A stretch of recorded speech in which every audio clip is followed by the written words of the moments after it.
Have you ever had one of those days, or maybe, a whole week, where life just feels stuck? Oh, absolutely. Like you're inside this giant, complicated machine. You're moving, sure, but all the gears are tangled up. You're just Yeah. spinning in the same spot, going nowhere. That feeling is, I think, universal. Yeah. And what we're diving into today is essentially a kind of, well, it's a technical schematic for that machine. A way out. A way out. We're exploring the map of life, Parichuit, Mm-hmm. which comes from some very deep Buddhist philosophy.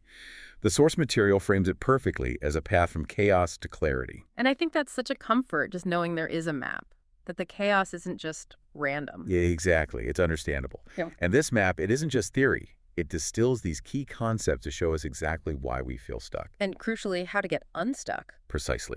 So our mission today is to follow that map. We're going to break it down into 3 distinct phases. Okay. First, we have to understand the chaotic start, the actual mechanics of why we suffer. Then second, we'll look at the critical filter, The lens to see through the mess. the lens of wisdom, yeah. Yeah. And finally, we'll chart the straight path, the actual practice that leads us. Well, that leads us to the light, Let's do it. Let's start right in the thick of it then. The chaotic start. the trap. The trap. The messy, tangled left side of the map. You said the movement isn't random, Yeah. so what's the principle driving all this chaotic motion? The engine, so to speak, is a foundational principle called Khiawsa-nga. Okay. It's the interconnectedness of cause and effect. It's this deep realization that absolutely nothing stands alone. Everything is contingent. The source puts it so simply, right? Right. Because this exists, that exists. That's it. So the chaos isn't things happening randomly. It's that everything is constantly causing something else to happen, like a network of endless feedback loops. Exactly. It's a closed-loop system, a chain reaction. That's what samsara is, the cycle of birth and death. Or as our sources call it, the funnel of karma. A very vivid term. It just keeps spinning, driving new experiences, new feelings, new reactions. But for this principle, for Khiawsa to actually affect us, it has to operate through something. And that's where we come in, that's where it gets personal. Mm-hmm. So if that's the rule of the universe, how does it manifest inside? Well, inside of us. How do we become the vehicle for all this chaos? That brings us to the structure of what we think of as the self, the khanda, The 5 aggregates? the 5 aggregates. These 5 components are what we are constantly, and I mean constantly, mistaking for a solid, permanent I And they're the very things feeding back into that cycle. and being driven by it. It's a two-way street. Okay, let's unpack those 5 aggregates. Because if we don't understand them, we can't understand the trap. What are they? Well, the first is the most obvious, the physical body, rupa. Matter. Then you have feeling, or vedana. Right? This is just raw sensory data, pleasant, unpleasant, or completely neutral. And this is where it gets tricky because the next 3 are all mental, right? This is where the spinning really picks up speed. This is where it accelerates. Absolutely. So after a raw feeling, you get perception or memory, sana. Which is what? Like putting a label on the feeling. Exactly. It's how we categorize what we're feeling. You know, that sound is a siren, or this feeling in my chest is anxiety. Okay, so body, feeling, perception. What's number 4? Number 4 is maybe the most consequential. It's thought or mental formations, sankhara. This is where intention comes in. Volition. Yes, volition. This is where we decide to grasp something, to react, to push it away. It's where the karmic seeds get planted. And the 5th is consciousness, Vina, which Yeah. is just the awareness of it all. The basic faculty of receiving all that raw data from the world. Yeah. So you see the mechanism. You have Khiawsa always pushing. And it's acting directly on these 5 constantly churning, interconnected parts of our experience. And that is the trap. The second we mistake this constant flow, this volatile band of 5 instruments for a static self, suffering begins. It sounds exhausting. It is. Every raw perception feeds a label, which triggers a reactive thought, which generates new karma, and that just locks the gears a little bit tighter. It's a self-sustaining cycle, and from the inside, it really does feel like there's no way out. Which is why we need the middle of the map. The critical turning point, the Yeah. solution, the critical filter. Mm-hmm. So we're moving from just blindly reacting to structured observation. How do we even start to apply a filter when we feel like we're in the middle of that spin cycle? You need a framework, a conceptual framework, Right. what the tradition calls samadhi, Right. the correct frame of mind. Yeah. And that framework begins with the highest wisdom in the tradition, Arya Saka.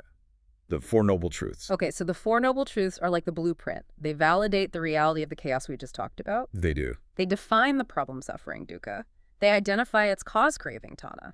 They prove that an end to it is possible, nirodha. And they lay out the path to that solution, the Noble Eightfold Path, magga. So they establish the what's and the why.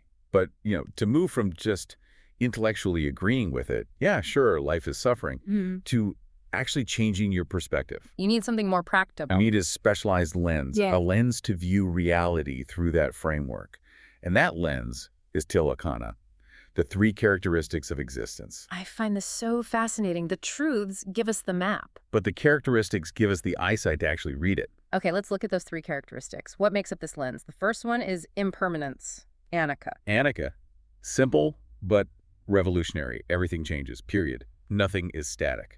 And the second characteristic, suffering, or dukkha, it arises because of the first one, right? That is the critical insight, yes. We often translate dukkha just as pain, but it's too simple, isn't it? It misses the whole point, yeah. Dukkha is much better understood as inherent unsatisfactoriness, stress, friction. The key insight is this. Because everything changes, Anicca. The moment you try to hold on to something, a good feeling, a person, a situation, the moment you expect it to stay the same, you create resistance. You create resistance. And that resistance is the stress. That's the dukkha. The suffering isn't the change itself. It's our mind's resistance to the change. Our fierce resistance to it, yeah. That reframing is huge. Yeah. If you apply that lens, suddenly the chaos isn't happening to you. Right. It's being generated by your refusal to just accept the natural flow of things. Which brings us to number 3, non-self. Anatta. And anatta is, for many people, the most difficult concept.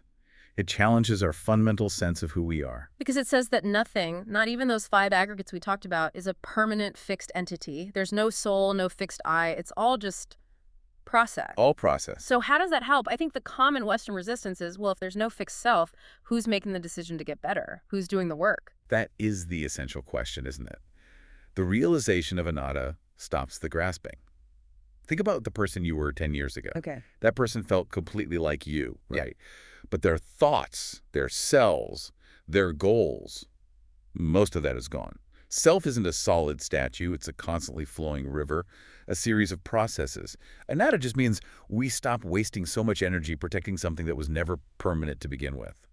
So when you filter life through the Four Noble Truths and you view the raw data through these 3 characteristics, the whole perception shifts. Try the metric. You're no longer just blindly reacting. You see the conditional, impermanent, and non-self nature of it all. This is that turning point toward right view. Yes. Applying this filter means, as the source says, the wheel of confusion starts unraveling.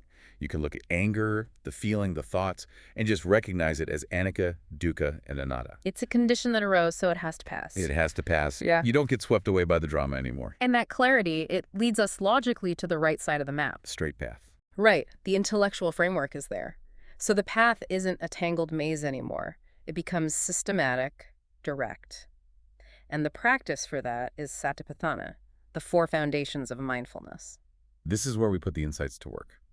The straightness of the path on the map, it reflects the focus that's required. It's just continuous, systematic observation using mindfulness sati. To keep the mind anchored in reality. And prevent you from sliding back into those old chaotic loops. And we're applying this focus to 4 specific areas, right? That's right. 1, the body, kaya. 2, feelings, vedana. 3, the mind itself, citta. And 4, all other phenomena and mental qualities, dhamma. You just cycle through them, always using that lens of the 3 characteristics. So let's get practical. If I'm observing my mind, my citta, what's the difference between this mindful observation and the chaotic thoughts, the sankhara, that were causing the problem before? That distinction is everything. It's the entire path. In the chaos phase, the mind was constantly complicating things. A feeling arises, and immediately the mind adds a story. This is unfair. I'm a bad person for feeling this. I need this feeling to go away right now. That extra layer of complication. That's the sankhara. That's the fuel for the wheel. So what does it look like to observe without, as the source says, complicating them? It means seeing the sensation without adding the story. If anger arises, you just observe it. The heat in your chest, the tightness in your jaw, the texture of the feeling. And watch it change. You see it arise, and you see it pass. You don't identify with it. You don't judge it. You don't call it my anger. You just recognize. Yeah, you simply recognize a mental state of aggression is present now. And now it is changing. You're just observing the conditions as they truly are without pouring gasoline on them. So the practice is less about doing something new and more about not doing something. It's about stopping that compulsive habit of adding fuel to the fire. That's why the path shoots straight. The energy that was going into all that complication is now being channeled directly into clarity. And every moment of that clear, non-reactive observation, it chips away at the entanglement.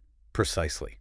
This practice is the engine that drives us to the final goal, the bright white light on the far right of the map. Nibbana, nirvana, which is so often misrepresented, isn't it, as this kind of scary, empty void. A total misunderstanding. The map describes it very differently. It focuses on what's gained. So what is it? The source is so clear here. Nibbana is not annihilation.